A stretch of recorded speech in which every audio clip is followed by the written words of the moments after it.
আসসালামু আলাইকুম বন্ধুরা। আজ একটি সিনারি অঙ্কন করছি। আমি সিনারি আঁকতে থাকি বন্ধুরা, আপনারা আমার সাথে থাকুন। সাথে সাথে প্রতিবারের মতো একটি গল্প শোনাই। তিনি ছিলেন বিখ্যাত নবী। হযরত আইয়ুব আলাইহিসসালাম অনেক ধন সম্পদের মালিক ছিলেন। নেককার বিবি, ছেলে মেয়ে, গোলামবাদী, ক্ষেত খামার, পশু পাখি সব কিছুই তার ছিল। তিনি খুব শুকরগুজারি বান্দা ও নবী ছিলেন।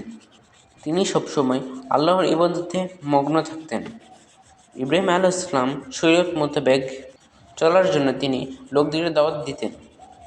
আল্লাহ তাআলা হযরত আইয়ুব আলাইহিস সালামের ঈমান ও ধৈর্য পরীক্ষা করতে চাইলেন।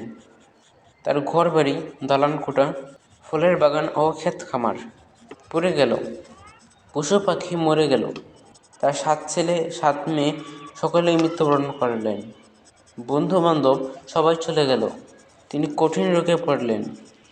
তার শরীরে ক্ষতরোগ দেখা দিল। গ্রামের লোকেরা তাকে গ্রাম ছেড়ে চলে যেতে বলল। আত্মীয় স্বজন সকলেই তাকে ত্যাগ করল। শুধু তার বিবি রহিমা সাথে ছিলেন। তিনি তার সেবা করতে লাগলেন।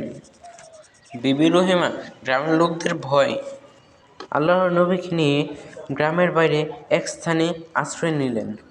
তিনি নিজের শ্রমের মজুরি দিয়ে হযরত আইয়ুব আলাইহিস সালামের পাহারার ও প্রয়োজনীয় উপকরণ জোগাতেন। এভাবে কেটে গেল 7 বছর কয়েক মাস। তবুও হযরত আইয়ুব আলাইহিস সালাম আগে যেভাবে শুকর করতেন তেমনি সবর ও শুকর করতে লাগলেন। তার কষ্টের আর সীমা রইল না। বন্ধু বান্ধবরা বলতে লাগলো, নিশ্চয়ই আইয়ুব আলাইহিস সালাম কঠিন পাপ করেছেন। তখন তিনি দোয়া করলেন, হে আল্লাহ, আমি কঠিন মুসিবতে পড়েছি, তুমি সবচেয়ে দয়ালু।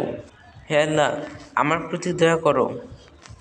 আল্লাহ পাক তার দোয়া কবুল করলেন। তিনি তাকে পা দিয়ে মাটিতে আঘাত করতে বললেন। আঘাতের সাথে সাথে তার পায়ের নিচ থেকে পানির ফোয়ারা বের হলো। তিনি তাতে গোসল করলেন, আর অমনি তার সব রোগ ভালো হয়ে গেল। তিনি আবার অনেক সম্পদের মালিক হলেন। তার যত ছেলে মেয়ে মারা গিয়েছিল তার দ্বিগুণ ছেলে মেয়ে জন্মগ্রহণ করেছে। রোগ ভালো হওয়ার পর তিনি আরও 70 বছর জীবিত ছিলেন।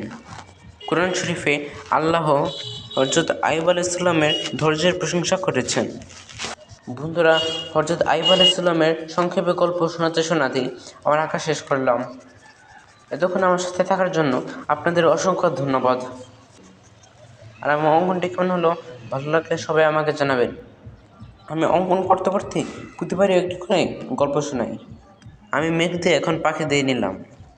আচ্ছা বন্ধুরা, ভালো থাকেন, সুস্থ থাকেন, আল্লাহ হাফেজ।